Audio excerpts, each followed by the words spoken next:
Welcome to my world. Live like Viv.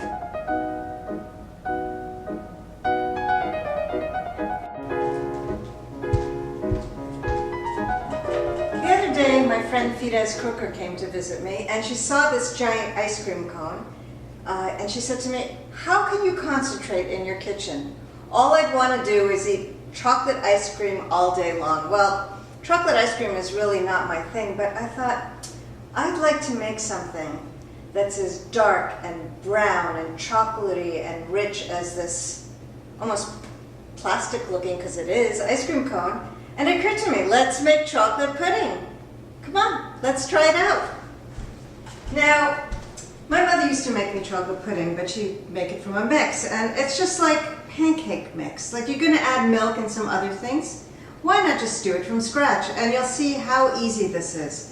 So we're going to start with, take out a sieve, because we're going to use cornstarch. Cornstarch is a secret ingredient. I know corn is a little bit maligned, but boy, it's a beautiful plant in my garden, and it tastes good and it does so many great things. I even use cornstarch in creme anglaise, because I've tried and tried to make it. My eggs always scramble, because as you can see, I'm not the most patient of cooks. And cornstarch just smooths it out, and it's going to do the same thing for our chocolate pudding. So we're going to start with 2 tablespoons of cornstarch. You don't have to be too exact. This is fun cooking. And now we have to find our cocoa, which is the brown lusciousness. So we're going to use 2/3 of a cup. Now we are using a measuring spoon, but we're only going to use one because everything we do will be around the thirds. So we have 2/3 cup cocoa. I'm going to start sifting it. In the meantime, this is not a very sweet pudding. It's mostly about the chocolate. So we're going to use 1/3 of a cup of sugar. Now you don't have to sift the sugar. That you can just put in. So this is about the most tedious part of the whole thing, but I think we've got it. It's all measured out. So now we're going to put in milk. I'm using 2% milk because that's what I have around the house, but you can experiment if you always have whole milk or skim milk or whatever. And we're going to measure it out using a cup, because I found that my cups are actually a cup. So we're going to use 2 cups of milk. And then when I made it, I felt it needed just a little bit more of a fat oomph. Like this is a very lean, that's the taste of it. It's lean chocolate. Like the chocolate comes out. Fats tend to be a taste modifier. Even though it silks on your throat, it also tends to flatten the flavor. But we're going to use 1/2 cup of 18% cream. And we're going to put it on the stove and start with a whisk so that we get rid of the cocoa elements. And as it heats, we're going to switch to the spatula. Because remember that skin that would form on the top of your mother's chocolate pudding? Actually, as this cooks, the skin forms on the bottom, so you want to keep it from forming. So you're going to stir it with this. We'll go to the stove just so you see what it looks like on the stove. So you're going to mix it. This is a little high, medium flame. And it actually takes less than 5 minutes. You'll see that it starts to boil and just kind of simmer and thicken. You take it off the heat. You add, again, we use that same measuring spoon. We're going to use 1/3 cup of semi-sweet chocolate chips. Melt them in. And now we have your secret potent ingredient.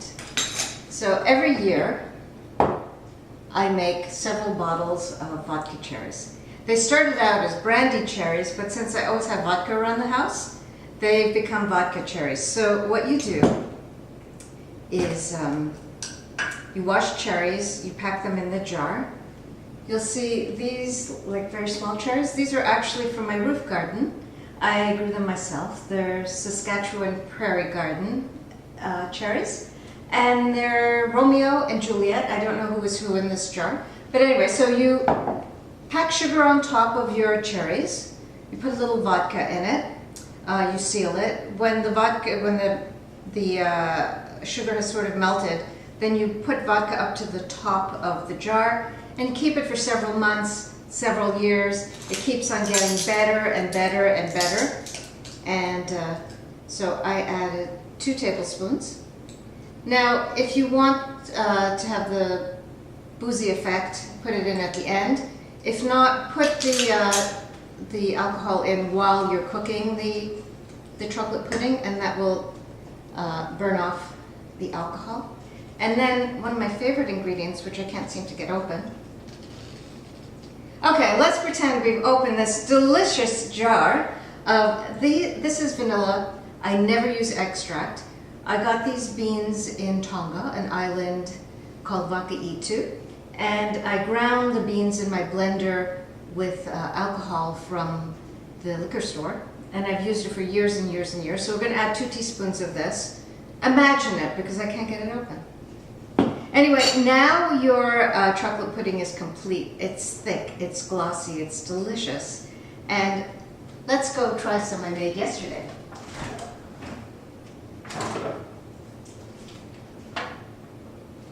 Yesterday I thought it would be fun to put it in like little preserving jars, glass preserving jars. Since I'm making this for Valentine's Day, once it's cooled, the pudding has cooled a little bit, I'm going to put them in these beautiful little Capo di Monte teacups. I might use some of these French yogurt containers as well. But to taste it, we're going to go with these. And we're going to put some whipped cream on it. You can serve it without it, but this makes it extra yummy. For you, those who don't know how to make whipped cream, you take heavy cream, or in Canada it's called whipping cream. Very cold, whip it up. You can do it without sugar if you want, or add a very minimal amount of sugar, because what you use the cream to do is kind of cut the sweetness. So if it's too sweet, they just play off each other too much. So just a little bit of whipped cream. And now we're going to dig into our stash of vodka cherries. Got one with the stem. Isn't that gorgeous? And you know, keep these in supplies, because you can take a bowl of these and pass them around after dinner. Everybody can have a little cordial.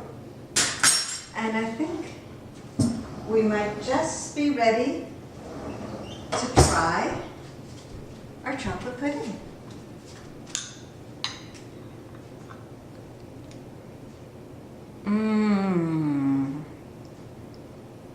Happy Valentine's Day.